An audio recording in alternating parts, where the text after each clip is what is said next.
തിരുവനന്തപുരം നെയ്യാറ്റിൻകരയിൽ വയോധികന്റെ മരണത്തിൽ ദുരൂഹത. ആറാലമൂട് സ്വദേശിയായ ഗോപൻ സ്വാമിയെ മക്കൾ സമാധിയിരുത്തിയെന്നാണ് പരാതി. ഗോപൻ സ്വാമിയുടെ മൃതദേഹം പോസ്റ്റ്മോർട്ടം ചെയ്യും. അമൽ തേനമ്പറമ്പിൽ വിവരങ്ങളുമായി ചേരുകയാണ്. അതിനു മുൻപ് മകൻ രാജസേനന്റെ പ്രതികരണം കാണാം. സമാധി ചെയ്യുന്ന സമയത്ത് ആരും കാണാൻ പാടില്ല.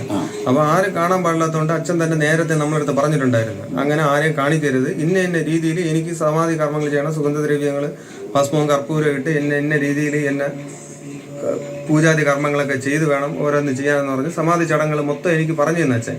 ആ ചടങ്ങ് പ്രകാരമാണ് ഇപ്പം നമ്മൾ അച്ഛന് ചെയ്തത്. ആ സമയം ഭയങ്കര ചൈതന്യം വരുന്ന ആ ശരീരം, തേജസ്സും ഊർജ്ജസ്വലനായിട്ടാണ് അച്ഛൻ അവിടെ ഇരുന്ന് സമാധിയായത്. ആ സമാധി എന്ന് പറയുന്നത് അത് കാണാൻ പാടില്ലാത്തത് കൊണ്ടാണ് നമ്മൾ ആരെയും അറിയിക്കാത്തത്. എന്നെ ഇന്ന് രാവിലെ 9:15 വിളിച്ച് പറഞ്ഞു അദ്ദേഹം സമാധിയായി. അപ്പോൾ ഞാൻ വിവരം അന്വേഷിച്ചപ്പോൾ പറഞ്ഞു ഇന്നലെ പകല് അദ്ദേഹത്തിന് സമാധി സമയമായി എന്ന് പറഞ്ഞു. അതിൻ്റെ ആചാരകർമ്മങ്ങളൊക്കെ ചെയ്തു. അപ്പോൾ രാത്രിയിൽ 11 മണിയോട് ഇവിടെ ഈ സ്ഥലത്ത് വന്നിരുന്നത് സമാധി എന്നോട് മുമ്പൊക്കെ വരുമ്പോൾ പറയും ഞാൻ എൻ്റെ ഇത് സമാധിയായിരിക്കും എന്ന് പറയുമായിരുന്നു. അമൽ തേനമ്പറമ്പിലൂടെ അമൽ ഈ സമാധിയായി അല്ലെങ്കിൽ അത്തരത്തിലുള്ള ചില സന്യാസിമാരുടെ കാര്യത്തിലൊക്കെ നമ്മൾ വായിച്ചിട്ടും കേട്ടറിഞ്ഞിട്ടും ഒക്കെ ഉണ്ട്. പക്ഷേ ഇപ്പോഴത്തെ ഒരു സാഹചര്യത്തിൽ അങ്ങനെ അത് സാധ്യമാണോ? എന്തെങ്കിലും ഒരു ദുരൂഹത ആളുകൾ സംശയിക്കുന്നുണ്ടോ? എന്താണ് പറയുന്നത്? ദിവിഷ 81 വയസ്സുകാരനാണ് ഈ ഗോപൻ എന്ന് പറയുന്നയാൾ. വീടിനോട് ചേർന്ന വീടിൻ്റെ തൊട്ടടുത്തായി ഒരു ശിവക്ഷേത്രം മാതൃകയിൽ ഒരു രൂപമൊക്കെ പണിത് അവിടെ പൂജ നടത്തി വരികയായിരുന്നു. അപ്പോൾ ഈ നാട്ടുകാരും ബന്ധുക്കളുമൊക്കെ ഇദ്ദേഹത്തിന് കാണാനായി എത്തുമ്പോൾ 3 മാസങ്ങൾക്ക് മുൻപ് ആരോഗ്യസ്ഥിതി അല്പം മോശമായി. അപ്പോൾ ചെല്ലുമ്പോഴെല്ലാം പറഞ്ഞിരുന്നത്, വാർഡ് മെമ്പറോടക്കം പറഞ്ഞിരുന്നത് താൻ മരിക്കുമ്പോൾ തന്നെ സമാധിയാക്കണം എന്നുള്ളതാണ്. അത് അങ്ങനെ പറഞ്ഞതിന് ശേഷം പിന്നീട് സമാധി ഇരിക്കാനുള്ള സ്ഥലമൊക്കെ ഈ ഗോപൻ തന്നെ തയ്യാറാക്കി വെക്കുകയും ചെയ്തിരുന്നു.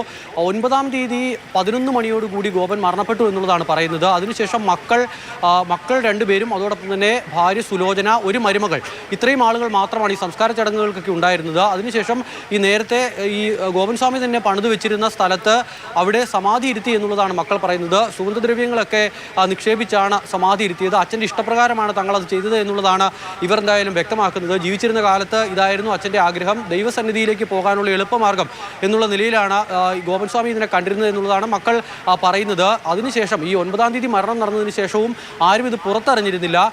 പിന്നീട് ഇന്നലെ ഒരു 11 മണിയോടുകൂടി നെയ്യാറ്റിൻകരയുടെ വിവിധ ഭാഗങ്ങൾ തങ്ങളുടെ അച്ഛൻ സമാധിയായി എന്ന് കാണിച്ചുകൊണ്ടുള്ള പോസ്റ്ററുകൾ പ്രത്യക്ഷപ്പെട്ടു. അങ്ങനെയാണ് നാട്ടുകാർ വിവരം അറിയുന്നത്. പിന്നീട് നാട്ടുകാർ ഒത്തുകൂടുകയും വിവരം പോലീസിനെ അറിയിക്കുകയും ചെയ്തു. അതിൻ്റെ അടിസ്ഥാനത്തിലാണ് പോലീസ് ഇടപെട്ടത്.